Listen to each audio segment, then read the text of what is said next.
The Fire Cat, written and illustrated by Esther Averill. Pickles. Once upon a time, there was a yellow cat with black spots in his fur. His name was Pickles. Pickles was a young cat. His paws were big, and he wished to do big things with them. But where could Pickles find anything big to do? Pickles lived in a barrel. The barrel was all that he had for a home. Pickles' barrel was in an old yard where there was nothing big to do. So what did Pickles do? He ran after little cats. He ran after every little cat that came into the yard, and he chased the little cat out of the yard. This was a bad, bad thing, but it was all that Pickles could find to do.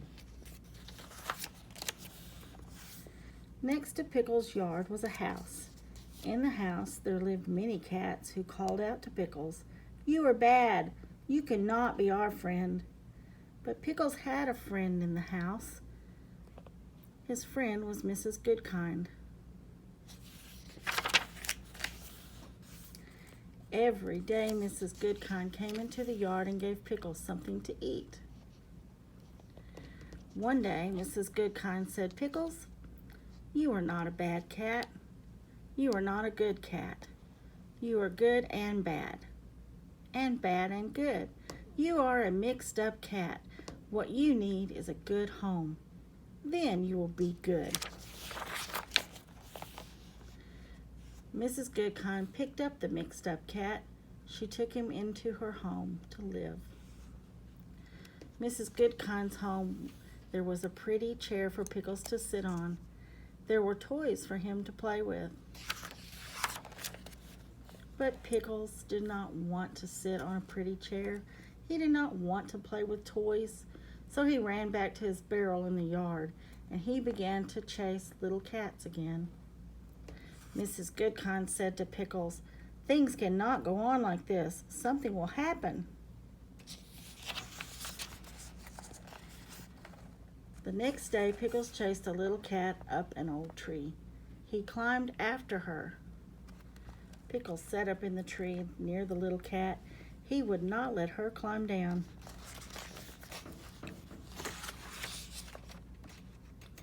After a time, the wind began to blow. It blew and blew and blew. The rain came down hard. The rain came down harder and harder. At last, Pickles let the little cat climb down and go home. Pickles wanted to climb down too. He wanted to get back into his barrel, but he could not climb down. Sometimes this happens to a cat, and it happened to Pickles. Mrs. Goodkind ran to the tree. "Pickles," she called, "please try to climb down." But Pickles could not climb down. Mrs. Goodkind ran into her house. Pickles could see her by the window. She was talking on the telephone. Then she called out to Pickles, "The firemen are coming." A fire truck came up the street and stopped at Pickles' yard. 3 firemen jumped down from the truck. Mrs. Goodkind came out of her house. She ran to the firemen and pointed to Pickles. The firemen put up a ladder against the tree. One of the firemen began to climb up the ladder. The fireman climbed to the top of the ladder. "Come, cat," he said to Pickles, "let me help you." The fireman picked up Pickles and tucked him into his coat. Then he took Pickles down the ladder, down to Mrs. Goodkind. "Mrs. Goodkind," said the fireman, "is this your cat?" "No, Joe," said Mrs. Goodkind. "Pickles has no home. He does not want to live with me." "Why?" asked Joe. Mrs. Goodkind answered, "My home is too little for Pickles. Pickles is a cat who wishes to do big things, and someday he will do them. Look at his paws." Pickles put out a paw for Joe to see. "My goodness, Pickles," said Joe, "what a big paw you have." Pickles looked at Joe and said the one word he could say, "Meow." and Joe could see that Pickles wanted something very much. Joe gave Pickles a pat. "Pickles," he said, "I will take you to our firehouse. Maybe your chief will let you stay." The fire cat. Joe took Pickles to the chief, who was sitting at his desk. "Oh," said the chief, "I know this young cat. He's the one who chases little cats." "How do you know?" asked Joe. The chief answered, "A fire chief knows many things." Just then the telephone began to ring. "Hello," said the chief. "Oh, hello, Mrs. Goodkind." "Yes, Pickles is here. He came with Joe." "What did you say? You think Pickles would like to live in our firehouse?" "Well, we shall see. Thank you, Mrs. Goodkind. Goodbye." The chief looked at Pickles and said, "Mrs. Goodkind says you are not a bad cat, and Joe likes you. I will let you live here if you will learn to be a good firehouse cat." Pickles walked quietly up the stairs after Joe. Pickles and Joe went into a room where the firemen lived. The men were pleased to have a cat. They wanted to play with Pickles. But suddenly the fire bell rang. All the firemen ran to the big pole and down they went. The pole was a fast way to get to their trucks. Pickles could hear the truck start up and rush off to the fire. Pickles said to himself, "I must learn to do what the firemen do. I must learn to slide down the pole." He jumped and put his paws around the pole. Down he fell with a bump. "Bumps or no bumps, I must try again," said Pickles. Up the stairs he ran, down the pole he came, and bumped. He tried again, and bumped. But by the time the firemen came back from the fire, Pickles could slide down the pole. "What a wonderful cat you are," said the fireman. The chief did not say anything. Pickles said to himself, "I must keep on learning everything I can." So he learned to jump up onto one of the big fire trucks. He learned to sit up straight on the seat while the truck raced to a fire. "What a wonderful cat you are," said the fireman. The chief did not say anything. Pickles said to himself, "Now I must learn to help the firemen with their work." At the next fire, he jumped down from the truck. He ran to the big hose and put his paws around it and tried to help a fireman shoot the water at the flames. "What a wonderful cat you are," said the fireman. The chief did not say anything. The next day, the chief called all the firemen to his desk. Then he called for Pickles. Pickles did not know what was going to happen. He said to himself, "Maybe the chief does not like the way I work. Maybe he wants to send me back to my old yard." But Pickles went to the chief.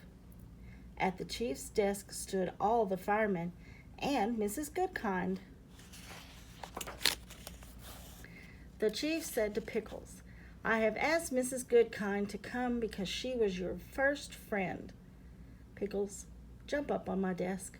I have something to say to you." Pickles jumped up on the desk and looked at the chief. Out of the desk, the chief took a little fire hat.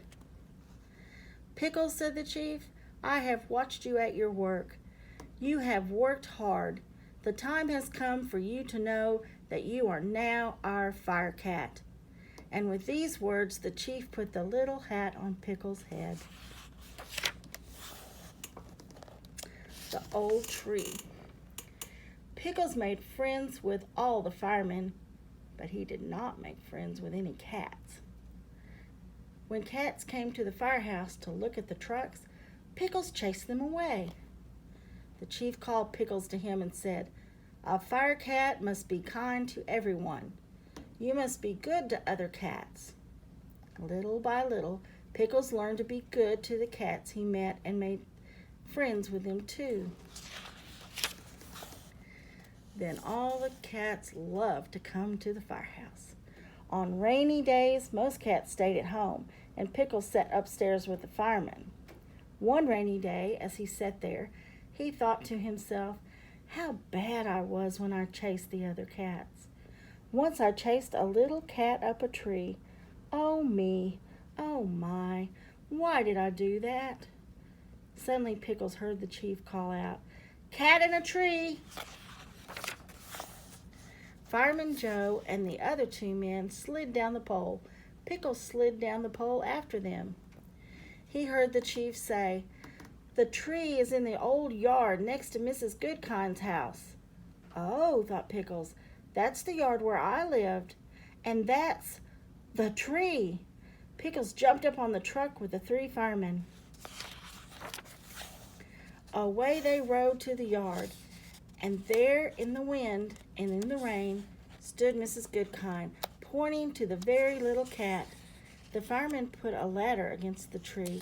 The ladder scared the little cat, and she ran high to a branch where the firemen could not go. "Mrs. Joe," said to Mrs. Goodkind, "I don't know what to do." But Pickles knew. He began to climb the ladder. Pickles climbed up and up and up. It was hard work, but at last he came to the top of the ladder. Then he climbed up the tree until he came to the little cat. "Come, cat," he said to her, "let me help you." He picked her up and took her gently down to Mrs. Goodkind. Mrs. Goodkind thanked Pickles. Then she said to him, "I always knew that someday you would do big things. Today you have done something very big." Pickles waved a paw at her as if to say, "Miss Goodkind, this is only a beginning." And he rode home to the firehouse, a happy, proud cat.